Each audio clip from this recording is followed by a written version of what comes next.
Hi friends, good morning, જય શ્રી કૃષ્ણ, જય દ્વારકાધીશ. કેમ છો બધા મજામાં? આઈ હોપ કે બધા મજામાં જ હશો. તો અત્યારમાં છે ને જો મસ્ત મજાની છે ને સવાર થઈ ગઈ છે.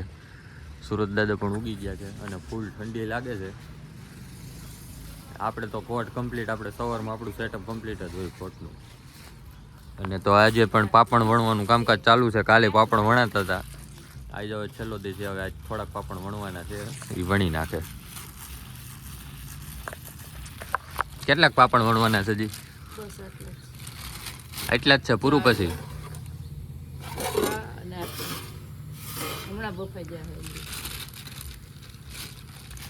તો અત્યારે ખીચી બફાવા મૂકી છે.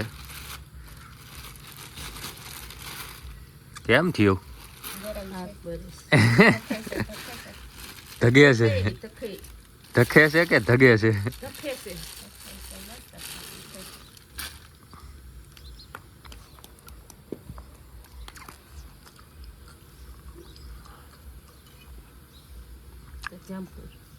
ભણાવ ના હુકવાના છે. હુકવતા મને ન આવડે. હું શીખડાવીશ. મારે શીખવું જ નથી. દીકરો એકદમ ભણાઈ જાય ને. ના નથી શીખવું પણ વ્યક્તિ નું થાની નકર દઈએ તોલમાં કોકેલ પજાન મમ્મી કગલાવે છે લોગમાં. હાથ તો કાળા છે મારા એવા દેશે. ઓહો, અમે તો પિક્ચર જોવા જવાના. ક્યાં? જુનાગઢ. જુનાગઢ છે હે વેતી નું કોણ કોણ જવાનું? ઇન મીન કોણ ઇન મીન? હે ચણી પડી છે. જો પાપણ છે ને કમ્પ્લીટ ભણાવવા માંડ્યા છે. હવે હું ના કરતી જઈએ એમ કરું એમ જ કરવાનું હોય ને કાઢી વાયડીનું ખામાં કાઢું એમ જ કરવાનું હોય ને કાચુસલી. બે પાપડ બગડશે ની મન કોહાય ખોટી થાવું. બાકી તું કરીશ એમ હુકવીશ. બાકી શું કરવાના તમારે?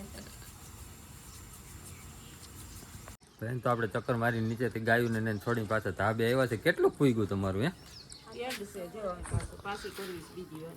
અત્યારે કરવીશ? કામ થઈ ગયું છે તો હવે થોડીક પાછી કાલ કરાય. ના ના પાછી કોણ દરદ ખબરતા બતાડા તો પાછી બનાવી છે એમ ને? બસ એને શાકભાજી સુધારે છે. હું આવ્યો છું પાણી ભરવા. પાછી ખીચી બનાવવાની છે. ઓલી પતી ગઈ, હવે બીજો રાઉન્ડ. હાય ફ્રેન્ડ્સ, તો છે ને જો આ ઘઉંના બધા બાચકા ભરાઈ ગયા છે. આ ઘઉં છે ને યાર્ડમાં જવા દેવાના છે. અને અમારે છે ને આ બાજુ આવા કોઠલા હોય, આ કોઠલામાં ઘઉં ભરેલો હોય. ખાવા પૂરતા રાખેલા છે ને આ જવા દેવાના છે. કેમ કે હમણાં નવું વાવેતર કર્યું છે, એ 3 મહિનામાં થઈ જશે. એટલા માટે 3 મહિના ખવાય એટલા રાખેલા. અને આ બીજા જવા દેવાના, આ જૂનું. પછી એ ઘઉં થઈ જાય એટલે એ ઘઉં પાછા ભરી દેવાના. તો જોખવાનો કાંટો પણ આવી ગયો છે. ઘઉં જોખીને અને સામે ઓલી માંડવીની ઢગલો રહ્યો, એ માંડવી પણ જોખવાની છે. કેમ કે એ માંડવીનું તેલ કઢાવવા જવા દેવાનું છે ઘાણામાં. તો અત્યારે બધાના વજન કરવાનું હાલે છે. કેટલો થયો? 62. આપણો કેટલો છે? 53. હાલો જોખવાનું તો છે ને. જો આ બહાર માંડવી મૂકી છે ને, આ જવાની છે ઘાણામાં નાખવા. આનું તેલ કઢાવવાનું છે. આ છે 10 ગુણ છે. આ 10 ગુણના 10 ડબ્બા તેલ નીકળશે. 1 ગુણ 1 ડબ્બો તેલ નીકળે. એટલે એ 10 ગુણના આપણે લઈને જવાનું છે. હવે અત્યારે જાય કે બપોર પછી ઘાણે નાખવા જવાનું છે. અને તેલ કઢવી નાખવાનું છે 10 ગુણનું. ફ્રેન્ડ્સ, તો અત્યારે રસોઈ બનવાનું કામકાજ ચાલુ થઈ ગયું છે. અને આપણે ઓલા ભાઈ હમણાં આગળ ઘઉં ને એવું કરતા હતા ને, ભાઈને આપણે ભાગ્યને વાડીઓ મૂકવા જવાના છે. તો એને મૂકી આવી ત્યાં રસોઈ કમ્પ્લીટ થઈ જાય. અને જોઈ આવી આપણે ડુંગળી બુંગળી કેવડી થઈ છે. થોડાક જામફળ મારે ઉતારી આવી. તો જામફળ તો હાથમાં આવશે નહીં, તો એ જોઈ આવી. ફ્રેન્ડ્સ, તો છે ને આપણે વાડીએ પહોંચી ગયા. ઓલા ભાઈને ઉતારવાના હતા, એને ઉતારી દીધા છે. અને જામફળામાં હવે કોક બેઠા છે. જામફળની સિઝન ગઈ હવે, બહુ જામફળ દઈબા.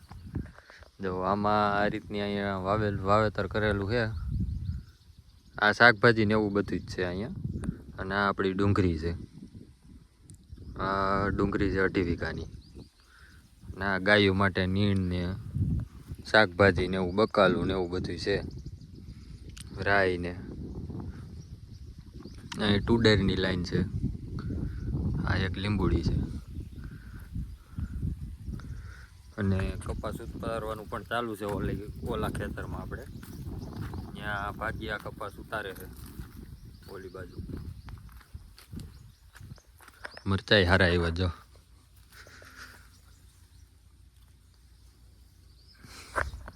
મરચાનો ફળ પણ સારો લઈ ગયો. હા ટમેટી, રીંગણા, ટમેટી, ગલકા, ઘીહોડા. શાકભાજી તો કઈ લેવાનું થાય જ નહીં, કેમ કે વાડીએ જેટલું શાકભાજી થાય છે. નોર્મલ ટમેટા ને એવું લેવાનું થાય, ટમેટા ને બટેટા. બાકી શાકભાજી મોસ્ટ ઓફલી થાય જ છે. ચાલો હવે જોઈ લે દૂધી કારેલું કંઈક હોય તો, નકર પાછા ભાગી આપણે કીરે. તો આ ખેતરમાં આપણે છે ને કપાસ ઉતારવાનું ચાલુ. જો આ બધે ઉતારી ગયો છે ને આગળ ઉતારે છે. અહીંયા બધે કપાસ ઉતારવાનું ચાલુ છે. જો આ બાજુ ઉતારવાનું બાકી છે. આમાં હજી ઝીંડવા કોક છે જો. અને આ બાજુ ઉતારાઈ ગયો છે. લીંબુ અહીંયા 3-4 લીંબુડી છે. આપણે હોય તો ઉતારતા જાય. ઉપર છે, નીચે તો છે નહીં. નીચે તો કોઈ વધવા ન દે, ઉપર દેખાય છે લીંબુ.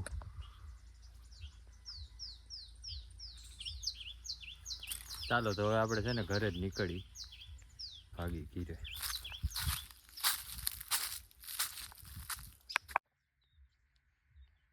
જો આ 2-4 લીંબુ મળ્યા છે. હજી છે આમાં ઉતારું. હોટી લઈ આવ્યા આપણે કમ્પ્લીટ. હોટીથી ઉતારવાનું છે હવે. એટલા પ્લેટ લીંબુ મળ્યા છે. ચાલો હવે નીકળી ઘરે. મસ્ત સુગંધ આવે છે. ફ્રેન્ડ તો અત્યારે છે ને વાડિયાથી નીકળી ગયો હતો ને ગાડીમાં પડ્યું છે પંચર. હેરાન કરી દીધા. ટ્યુબલેસ ટાયર છે એટલે બહુ વાંધો નહીં આવે. ધીમે ધીમે હાઈકે જાય અને સીધા જાય પંચર કરાવવા પહેલાં. ફ્રેન્ડ્સ તો જમવાનું રેડી થઈ ગયું છે. શેનું? વાલોર બટેકા, વાલોર રીંગણા. વાલોર બટાકા રીંગણા વાલો તો છે જ નહીં કે વાલ. તો હાલો મસ્ત મજાનું જમવાનું રેડી થઈ ગયું છે, જમી લઈએ. તો ફ્રેન્ડ્સ અત્યારે મસ્ત મજાની ચા પાણીની પાર્ટી હાલે છે. પીવાઈ ગયો ના પીએ છે. દાસ ભરખું રાખો ને. તો ફ્રેન્ડ્સ આજે તો છે ને ડબલ કામ થયું છે, કેમ કે ધૂળ બહુ હતી ને તો બધા પાપડ ધૂળવાળા થઈ ગયા. કેમ ધૂળી તે બીડી થઈ? પવન હતો તો ધૂળ ઉડે જ ને. કેવા થઈ ગયા બતાવી ગયું? બધા ધૂળવાળા થઈ ગયા. એટલે હવે સાફ કરવા જોઈએ ને. આ બધા લૂછવાના.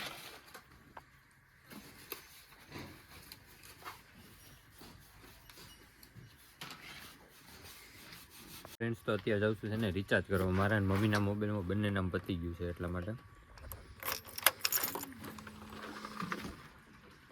તો છે ને આપણે ઘરે પહોંચી ગયા છીએ. હલવો કરવો લાગે શું? દૂધી ખમણાઈશ હલવો કરવાનો તો શાક શેનું કર્યું હોય?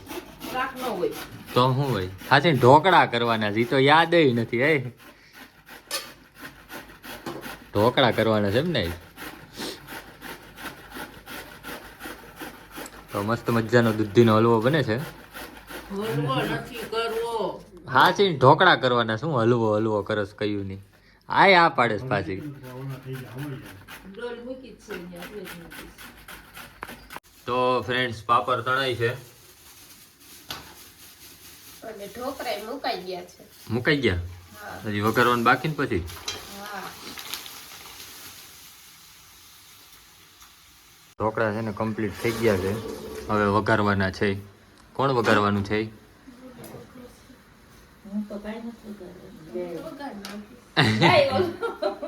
પલારી આવું. મમ્મી તો જમવાનું થઈ ગયું છે રેડી. મસ્ત મજાના દૂધીના ઢોકળા. ચાલો જમવા. ઢોકળા ભેગો પાપડ. બ્લોગ પસંદ આવ્યો છે, પસંદ આવ્યો તો લાઈક શેર સબસ્ક્રાઈબ ને અમને તમામ ગ્રુપમાં શેર કરી દેજો. મળીએ કાલ સવારે પાછા એક નવા બ્લોગ સાથે. ત્યાં સુધી બધાને બાય.